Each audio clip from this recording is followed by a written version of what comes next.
rather work with Uncle Tom than Dad any day."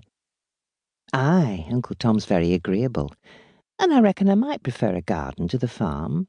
It'd be nice to grow flowers and learn how to cut bushes into those fancy shapes that they have at the Hall." The sisters were silent for long minutes, Ellen thinking about the garden at Grindle Hall, Gina sulking and brooding on this missed opportunity.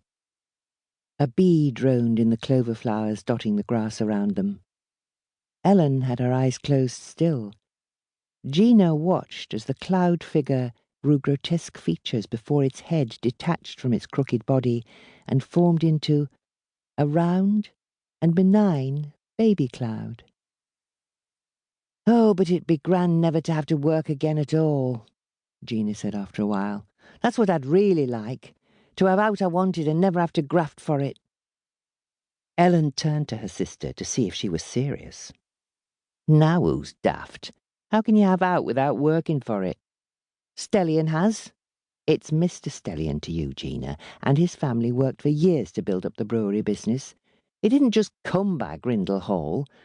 And the lovely garden and his car and all, you know. He still runs the brewery, though I do reckon he just turns up and tells other folk what to do these days." "Exactly. I could tell folk what to do. What kind of a job is telling other folk what to do anyway, compared to real work, like being a farmhand? Dad's the farmhand. We're the farmhands, Ellen pointed out. They both laughed.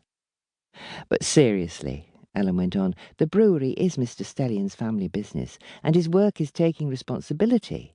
There's many a man, and some women too, relying on his decisions for their livelihood." "Like Mrs. Stellion, you mean?" "Ah, poor lady. Mum was saying as how she was in bed again last week.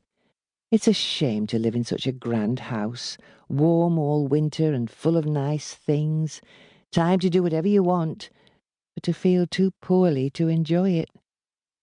"True." Gina rolled onto her front and looked Ellen in the face. "But it's all rather wasted on her, isn't it?" she said seriously. "I reckon if I lived at Grindle Hall, I'd be driving that big shiny car myself, or having parties in those enormous rooms with dancing and a record player and, I don't know, banquets with port to drink instead of Stellion's beer." "Port? What do you know about port? Or even Stellion's beer, for that matter, Georgina Arnold?" scoffed Ellen. "Well, I wouldn't mind giving it a try. Mum says Mrs. Stellion eats only tasteless, wet stuff when she's feeling poorly. An invalid's diet, she calls it." Gina sounded contemptuous. "If I were as rich as the Stellions, I'd have roast beef every single day and Mum's roast potatoes." "Maybe Mrs. Stellion would like roast beef, but she doesn't feel well enough to stomach it," Ellen suggested.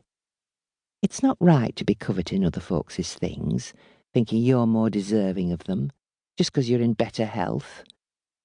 I was only thinking about it, Nell, that's all. Just daydreaming. No need to get all preachy. Everyone can dream, and it's good to have something to lift the spirits and even to aim for, if you work hard and are lucky with your chances in life. But there's no sense in you dreaming of big houses and cars and banquets, 'cause those dreams are never going to come true for folk like us." "Folk like you mean?" snapped Gina, suddenly angry at having the cold water of reality poured over her precious daydreams. "Stupid little people that can see no further than a life of drudgery on some pathetic farm in the back of beyond." Ellen sighed. "No, Gina, I mean ordinary people who have to work hard for their living and maybe don't have many advantages, that's all." "But, Nell, you have to dream big dreams if you want to get on in life. You have to think differently. Think new things are possible. You may work as hard as you can for as long as you can, but in the end, you'll earn nought but more work to do, if that's all you can see ahead. No, yes! You have to dream bigger than this life, or this life is all you'll ever know. Little Grindle is all you'll ever know. Do you think Little Grindle is all there is? Really? Gina, I don't... Look at Mum, going off to Grindle Hall of a morning to clean up after the Stellions. She must see all those beautiful things in that house, see how rich folk live, and what does she do? But come home all worn out to our cottage, which we live in only because...